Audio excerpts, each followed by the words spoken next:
ఇంత చేసిన చాలా బాధాకరమైన విషయాలు ఏమంటే సరిగా పనిచేయడం లేదు అనే ఒక బాధను నాకు పరిచయం చేసింది ఈ పార్టీలో కొంతమంది సభ్యులు. అదొక బాధాకరమైన సంఘటన. నేను తిరిగినందుగా నాకు తెలిసి ఈ జిల్లాలో కంప్లీట్ రాయలసీమలో కూడా ఎవ్వరు కూడా చేయనంత పార్టీ పని చేసిన వ్యక్తిని నేను. అయితే ఈ రోజు పార్టీలో కొంతమంది ఇటువంటి సమాచారాన్ని దాచిపెట్టి అధినాయకుడికి నేను ఏ పని చేయలేదని చెప్పడం చూస్తే చాలా బాధాకరమైంది. కొత్తగా వచ్చిన వ్యక్తులు ఈరోజు ఇతర పార్టీల నుంచి వస్తారు. ఎన్నికల్లో ఎన్నో ప్రభావాలు పెట్టాలని పార్టీనే ప్రభావం పెట్టే పరిస్థితులు ఈరోజు ఉన్నాయి. టికెట్ తీసుకోవాలనే ఒక ప్రయత్నం ఒక జరుగుతూ ఉంది. ఇవన్నీ మనకు చాలా కష్టంగా కూడా ఉంటాయి, వినేదానికైనా చెప్పేదానికైనా కూడా. ఒక బాధ్యతగా నియోజకవర్గంలో ఇన్ని సంవత్సరాలు తొక్కని గడప లేదు, చూడని మనిషి లేదు. తిరిగి తిరిగి ప్రతి ఒక్క కార్యక్రమాన్ని ప్రజలకు చేరవేస్తే ఈరోజు కొన్ని విషయాలు కొంతమంది ద్వారా బయటికి రావడం, సరే ఈ జీవితంలో పోరాటం తప్పనించి ఇంకొక మార్గం లేదు అని చెప్పి నేను భావించి పోరాటాన్ని కొనసాగించాలి. ఏ పరిస్థితుల్లోనూ పోరాటాన్ని ఆపకూడదు. మన పోరాటం చేయాలా, అది ఏ పందాలో అయినా సరే వెనక్కి పోయే సమస్య లేదని చెప్పి కూడా ఈ సందర్భంగా తెలియజేస్తున్నాను. దీనికి మీ అందరి సహాయ సహకారాలు అవసరం. మనందరం కూడా ఒకటి గుర్తుపెట్టుకోవాలి.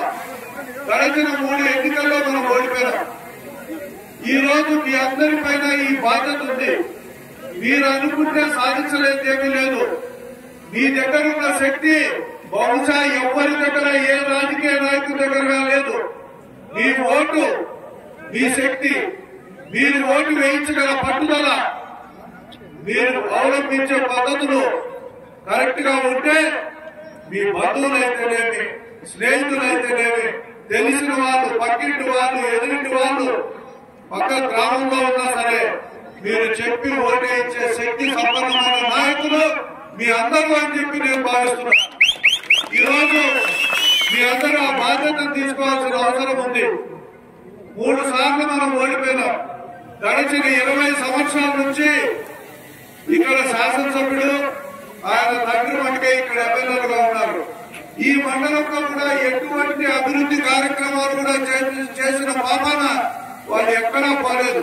కొత్తగా ఒక చిన్న కార్యక్రమాన్ని కూడా తీసుకోలేదు. ఎక్కడి గొంగలు అక్కడే. ఇప్పుడే ఒక సోదరుడు చెప్పాడు, వెలుగల్లు నీళ్లు.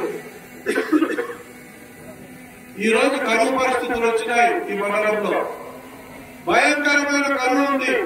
ఎక్కడ చూసినా బోర్లు ఎండిపోయినాయి. మనకు పైన వెలుగల్లో నీళ్లున్నాయి. సకాలంలో దాన్ని ఆ కాలువల ద్వారా సరఫరా చేస్తుంటే దాదాపు ఈ 2-3 మండలాల్లో అన్ని చెరువులు నిండేటివి, భూగర్భ జలాలు ఎక్కడా తగ్గకుండా ఉండేటివి. మామిడి చెట్లను కాపాడుకునే ప్రయత్నం ఈ రోజు ఎంత కష్టంగా మారిందో మీ అందరికీ తెలుసు. నీళ్లు లేక ట్యాంకర్ల ద్వారా ఈ రోజు నీళ్లు తీసుకొచ్చి చట్టాలు సాగుకునే పరిస్థితులు ఈ రోజు వచ్చినాయంటే ఇది చేతగాని శాసనసభ్యుడు చేసిన కార్యక్రమంగా నేను ఈరోజు చెప్తున్నాను.